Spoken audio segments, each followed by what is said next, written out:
चलो। Hello everyone, welcome to Ganitank. बच्चों कैसे हैं आप सब? सो हम लोग एक एक चैप्टर करते हुए आगे बढ़ रहे हैं, है ना। आज प्रोबेबिलिटी डिस्ट्रीब्यूशन की बारी है। डिफरेंशियल इक्वेशन खत्म कर दिया। यस। तो सारे कॉन्सेप्ट्स इस सीरीज में हमारे बहुत ही डेप्थ में क्लियर हो रहे हैं। ये अगर आपको रिवीजन करना है एमएसटीसीटी तो बेस्ट सीरीज हो जाएगी कि सारे कॉन्सेप्ट्स इसमें है, सारे चैप्टर्स करे हम लोगों ने। तो मैथ्स पार्ट 2 का ये topic probability distribution second last topic है। तो आज हम कॉन्सेप्ट रिवाइज करने वाले हैं। और बच्चों दोपहर में कितने बजे? 4 बजे यूट्यूब लाइव पे मिलते हैं हम 4 PM को। right? तो दोपहर में 4 बजे हम लोग इन पे क्वेश्चंस भी करेंगे। तो कौन से कॉन्सेप्ट जो हमें देखने हैं? Discrete and continuous random variable क्या होता है?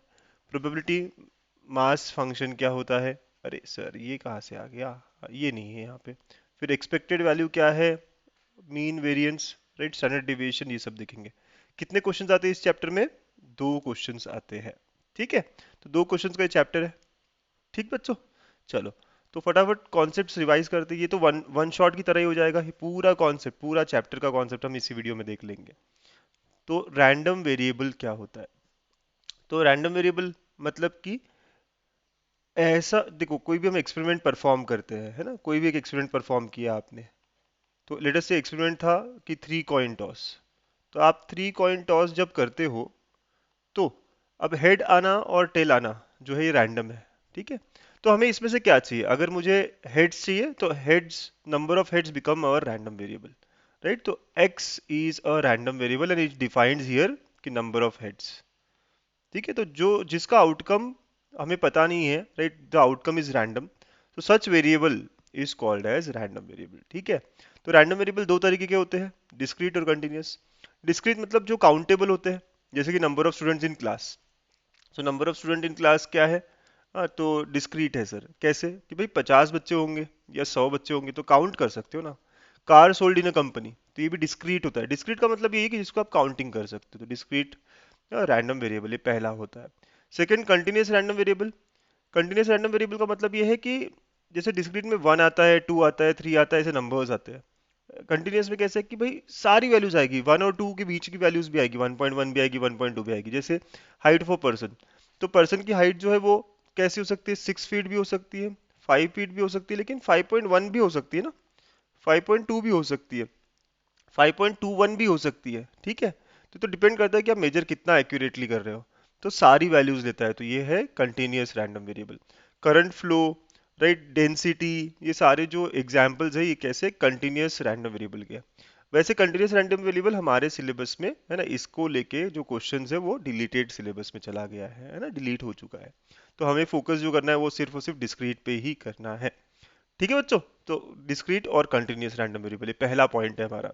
कि डिस्क्रीट का मतलब जहाँ पे काउंटिंग 1 2 3 4 10 20 ऐसे होता है, और कंटिन्यूअस मतलब सारी वैल्यूज लेता है वो, 1 और 2 के बीच में भी बहुत सारी वैल्यूज लेता है। ठीक है, तो पहला पॉइंट ये हुआ। अब जिस पे क्वेश्चन आता ही आता है, 2 क्वेश्चन में से एक क्वेश्चन यहाँ मिलता ही मिलता है, डिस्क्रीट रैंडम वेरिएबल का प्रोबेबिलिटी मास फंक्शन। ठीक है, तो प्रोबेबिलिटी मास फंक्शन क्या होता है कि यार हमने एक रैंडम वेरिएबल लिया x। ठीक है, तो रैंडम वेरिएबल लिया x, और अब x की कुछ वैल्यूज आ सकती है। x की वैल्यू हो सकती है x1, x2, x3, राइट, और उसका corresponding probabilities p1 p2 p3। तो इस टेबल को हम क्या कहते हैं? प्रोबेबिलिटी मास फंक्शन कहते हैं, प्रोबेबिलिटी डिस्ट्रीब्यूशन टेबल कहते हैं। ठीक है, दोनों वर्ड्स यूज करते हैं, probability distribution function, distribution table, या प्रोबेबिलिटी मास फंक्शन। तो क्या है वो? रैंडम वेरिएबल और उसको करस्पॉन्डिंग प्रोबेबिलिटी, ऐसा टेबल जो बनाते हैं हम, इसको हम क्या कहते हैं? प्रोबेबिलिटी मास फंक्शन या प्रोबेबिलिटी डिस्ट्रीब्यूशन फंक्शन। तो यहाँ पे दो खास बात है। एक, कि सारी प्रोबेबिलिटीज का सम शुड बी 1, राइट। तो sum of all probabilities should be equal to 1। मतलब sir p1 plus p2 plus p3, ये जो क्या है, ये 1 होना चाहिए मेरे बच्चों। और इसके अलावा प्रोबेबिलिटीज कभी निगेटिव नहीं होती, तो हर प्रोबेबिलिटी चाहे p1 हो, p2 हो, p3 हो, राइट, ये क्या होगा? 0 और 1 के बीच में ही होगा। ना 0 से कम हो सकती है, ना 1 से ऊपर हो सकती है। अगर ऐसा होता है तो हम कहेंगे वो प्रोबेबिलिटी मास फंक्शन नहीं है। ये कॉन्सेप्ट बड़े काम आते हैं, इस पे बहुत क्वेश्चन हम सॉल्व कर सकते हैं कि सम इक्वल टू 1 और हर प्रोबेबिलिटी बिटवीन 0 to 1। ये 2 पॉइंट आप नोट करके रखिए, याद करके रखिए। अच्छा, there is one more thing called as cumulative mass function. Cumulative का मतलब क्या? कि यहाँ तक का एडिशन क्या है, राइट। तो यहाँ पे मैं सी डी एफ लिखता हूँ, है ना, कैपिटल एफ में यूज होता है वो, कैपिटल एफ ऑफ एक्स कहा जाता है। ठीक है, इसमें क्वेश्चन बन सकता है बेटा, सी डी एफ का मतलब है क्यूमुलेटिव डिस्ट्रीब्यूशन फंक्शन, या सी डी एफ ना, डी स्टैंड्स फॉर डिस्ट्रीब्यूटिव। तो इसको कैपिटल एफ ऑफ एक्स से लिखा जाता है ना, ध्यान रखना ये। तो यहाँ का मतलब क्या है, यहाँ का मतलब एग्जाम्पल्स देखेंगे दोपहर में तो और अच्छा समझेगा। तो यहाँ क्यूमुलेटिव का मतलब है यहाँ तक का एडिशन। तो पहले में तो सिर्फ पी वन ही प्रोबेबिलिटी थी, तो पी वन ही होगा। दूसरे तक दोनों प्रोबेबिलिटी आ गई ना, तो इसका एडिशन ही आएगा, तो P one plus P two. ठीक है, तीसरे में तीनों हो गई है, तो P one plus P two plus P three. ठीक है, तो ऐसा, तो ये होता है क्यूमुलेटिव की एडिशन, जिस नंबर तक हम पढ़े हैं, जिस नंबर तक हम खड़े हैं। राइट, तो x2 तक खड़े हैं तो यहाँ तक की प्रोबेबिलिटीज का एडिशन, x3 पे खड़े हैं तो यहाँ तक की प्रोबेबिलिटीज का एडिशन। राइट, तो ऐसा होता है हमारा क्यूमुलेटिव डिस्ट्रीब्यूशन फंक्शन। सर एक एग्जांपल दे दो ना, थोड़ा अच्छा लगेगा। चलिए एक एग्जांपल देखते हैं ना। एग्जांपल ये है, एक्सपेरिमेंट ये है कि थ्री कॉइन्स टॉस्ड, ये काफी पूछा जाता है जब भी कोई क्वेश्चन आएगा। थ्री कॉइन्स टॉस्ड वाला क्वेश्चन ले रहे हैं, तो सैंपल स्पेस क्या है हमारा। सर तीन कॉइन है तो तीनों हेड हो सकते हैं। दो हेड एक टेल, तो एक टेल कहाँ आया है, बीच में आया है, पहले आया है, लास्ट में आया है। फिर उसके बाद एक हेड दो टेल, तो एक हेड कहाँ है। ठीक है, और फिर तीनों टेल। तो आप देख रहे हो एन ऑफ एस कितना हुआ यहाँ पे, 8 हुआ सर। ठीक है, अब लेट अस से रैंडम वेरिएबल जो है हमारा वो नंबर ऑफ हेड्स है, कि यार कितने हेड्स आए। अब जब मैंने तीन बार कॉइन टॉस किया है, तीन बार कॉइन को फेंका है, तो हेड कितने बार आ सकता है बेटा। तो इसको कहते हैं रेंज ऑफ एक्स। हेड कितने बार आ सकता है, हो सकता है एक बार भी ना आया हो, तो जीरो हो सकता है एक्स का वैल्यू। हो सकता है एक बार आया हो सकता है दो बार, और मैक्सिमम तीन बार। अगर आप तीन बार कॉइन टॉस करोगे तो तीन से ज्यादा बार हेड आ सकता है क्या, नहीं हो सकता, सब में हेड आ गया तो थ्री टाइम्स, राइट।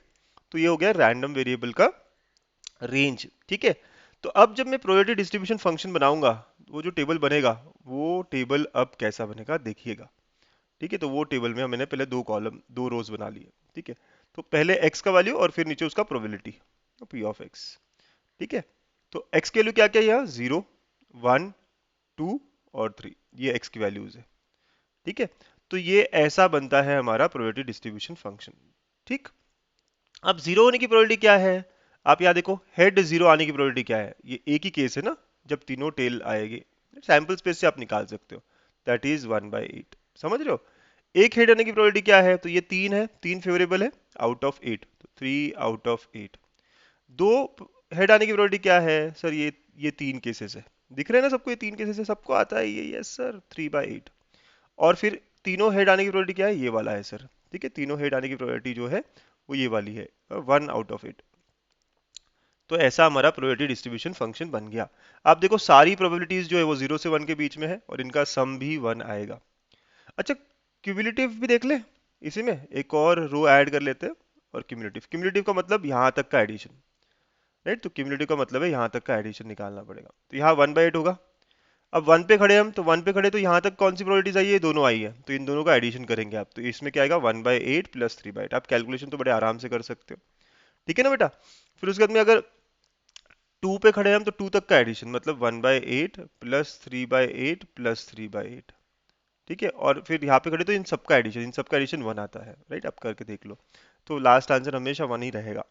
तो ऐसे हम क्यूमुलेटिव डिस्ट्रीब्यूशन फंक्शन भी कर सकते हैं। तो ये होता है हमारा प्रोबेबिलिटी डिस्ट्रीब्यूशन फंक्शन। राइट, एक टेबल बनाते हैं, एक्स की वैल्यूज और उनकी प्रोबेबिलिटी, और क्यूमुलेटिव भी बोला है तो वहां तक का एडिशन, अप टू 1 का एडिशन, अप टू 2 का एडिशन, अप टू 3 का एडिशन।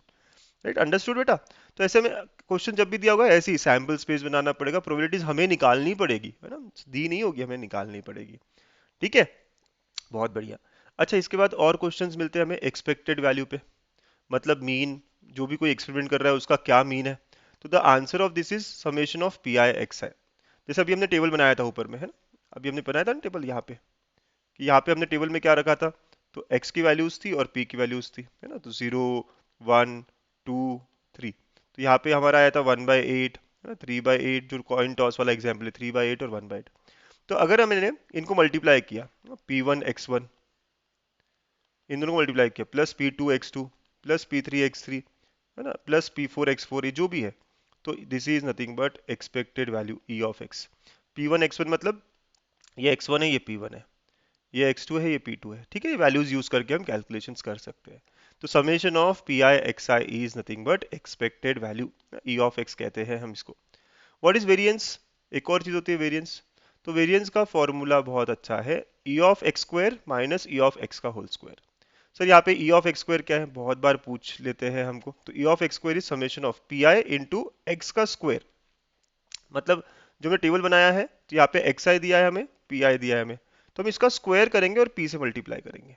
ठीक है, एग्जाम्पल्स में सॉल्व करेंगे बच्चों हम लोग, है ना। तो वेरिएंस का फॉर्मूला ये है कि ई ऑफ एक्स का स्क्वायर माइनस जो हमने मीन निकाला उसका होल स्क्वायर। राइट, ध्यान रखेंगे आप ये।